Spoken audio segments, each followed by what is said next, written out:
the Brotherhood and what made you pick this trip to come on? Okay, why do you want the Brotherhood? I have been looking for a men's group that was like not cringy and that I connected with, because I've got like a history of like loads of different addictions, and I've tried like AA, CA, NA, SA, all those different, and they were always just a bit jarring and a bit cringy and just not like, just didn't fit with me basically. So I did a mushroom retreat and I met a friend of Naoki's, and he said, oh, you know, you might like this men's group my mate runs. And I was like, oh, okay, I'll give it a go. And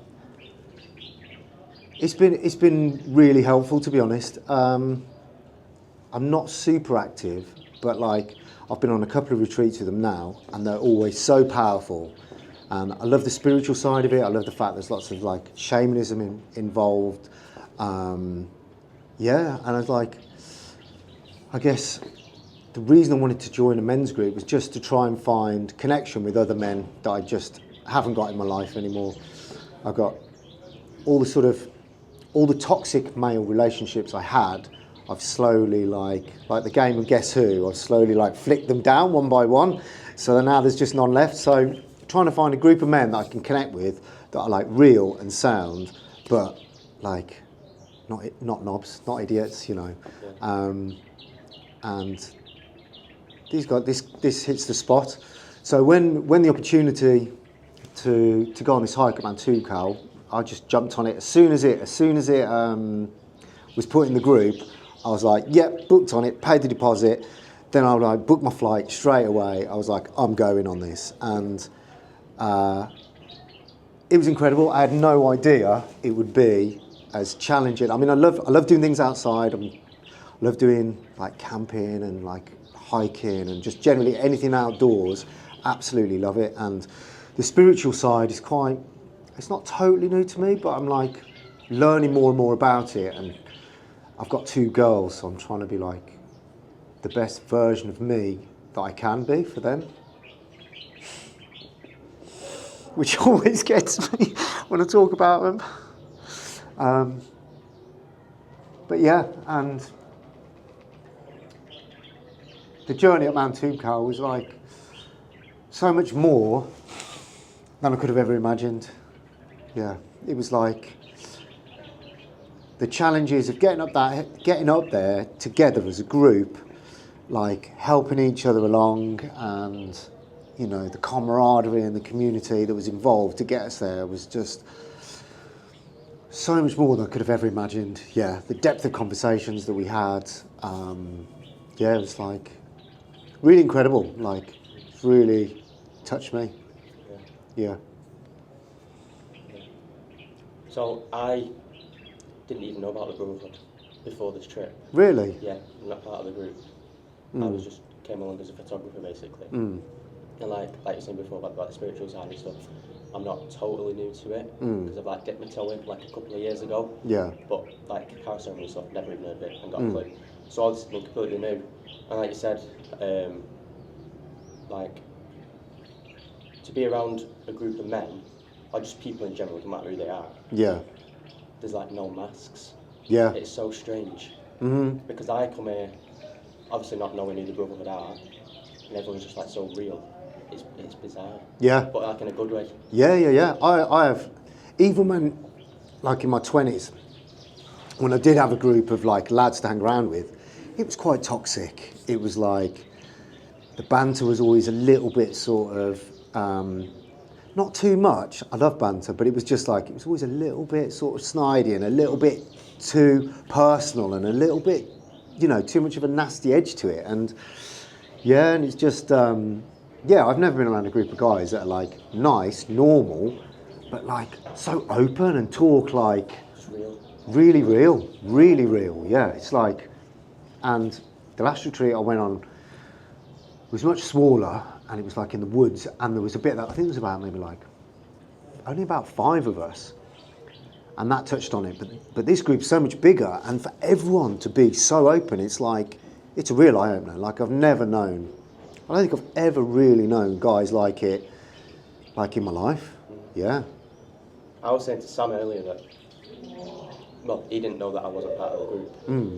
And I said that I'm more than happy to stay in it now. Like, actually. Well, it must be a real eye-opener to you to see, like, a load of guys, like, crying and, like, sharing, like, some of their, like, most deepest feelings, just, like, openly. Just casually. Yeah. Just like it's normal. Yeah.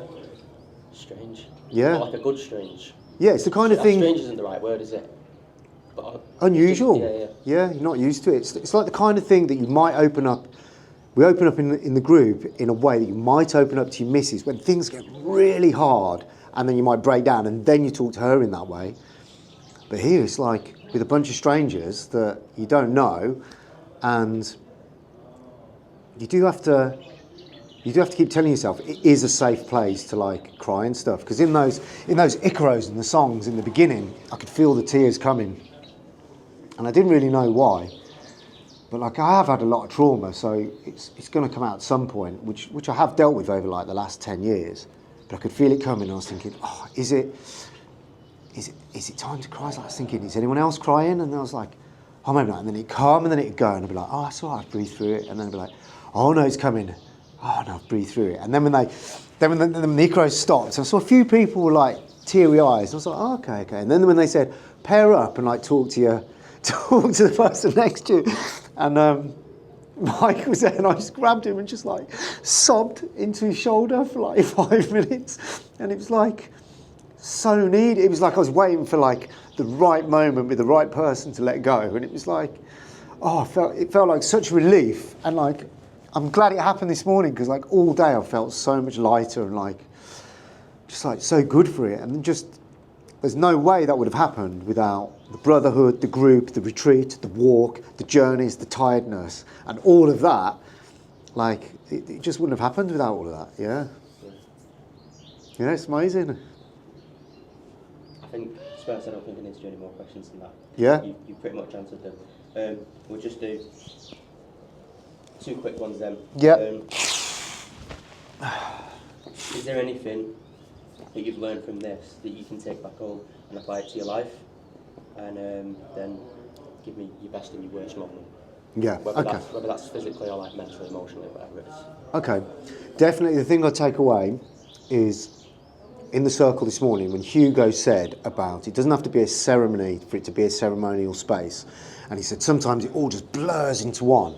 And it just made me think of like when I'm at home and I've got the kids and we're like, pick them up from school, get them back from school, like dinner time, bath time, bedtime, and I'm like looking at the clock and I'm like, I see the fork go down, I'm like, chink, bath time, and it was like, woof, and I'm like, when he said that, I just thought, oh my God, I definitely need to like have these pauses, like, now we're going to eat, I always make dinner at home like a little bit like a ceremony. We sit up at the table, the TV's never on at that time, and I'm like, this is where we connect over food, we're going to chat about our day, and this is what we do. And I think what I learn is to just make that time even more present, be even more present in that time, rather than waiting for them to finish dinner and be like, right, it's bath time. Actually, we finished, be like, okay, like, should we light a little candle, maybe have a bit of a chat about, like, rather than just ploughing on through, definitely being more present in moments. Yeah.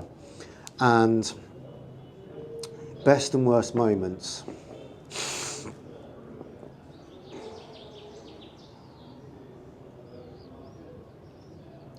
I mean, the best moment, I think, really, like today, when we like went for a walk around the souks and then we ended up splitting off, and the guys I was with today, like, we were talking, again, a bit like we were in the group, really openly. We just had, like, because I haven't got a group of male friends that are so wholesome to hang around with, it just felt so nourishing to be with them walking around today. It was like, I was buzzing. I was really like buzzing off their energy and just found it incredible. I was like, oh my God, like nobody's annoying, nobody's talking shit, nobody's like been sarcastic, nobody's got an ego. It was just like, oh my God, it's like we're really on the same page, and it's so rare.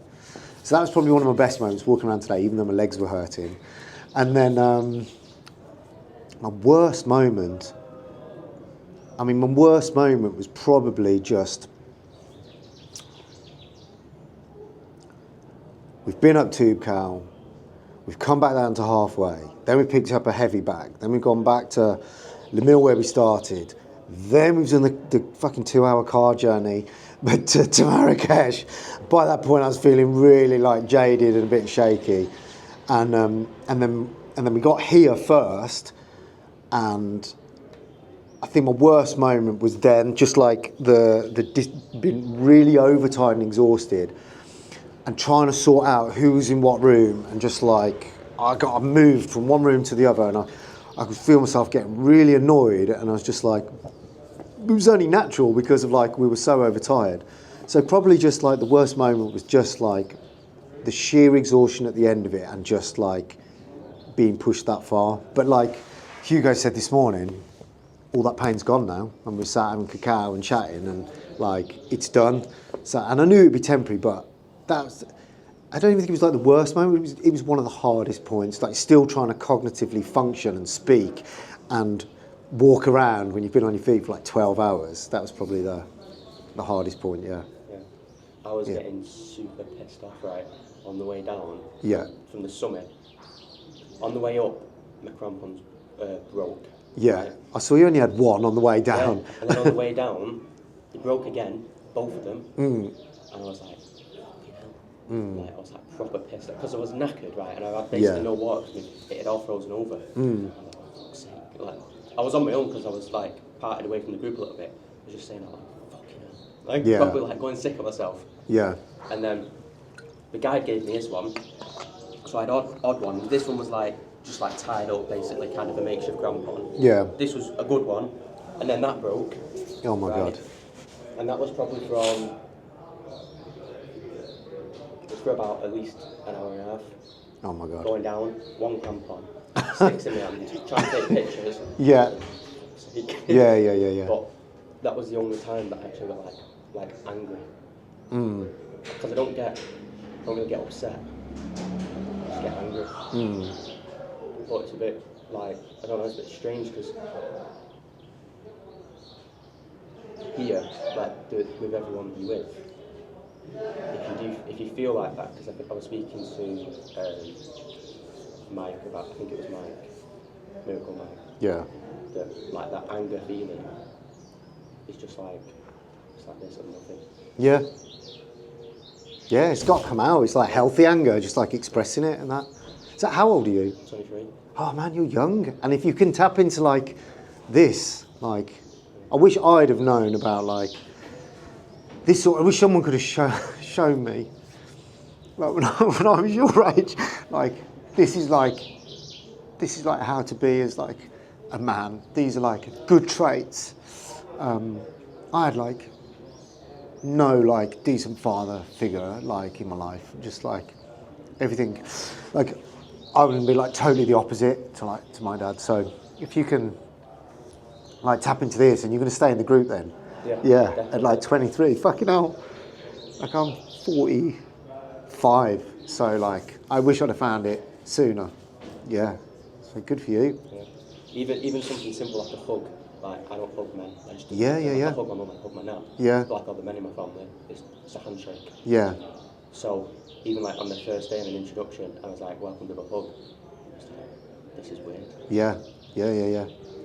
But it's good. It's a good weird. Yeah. It's hard to explain it. Yeah.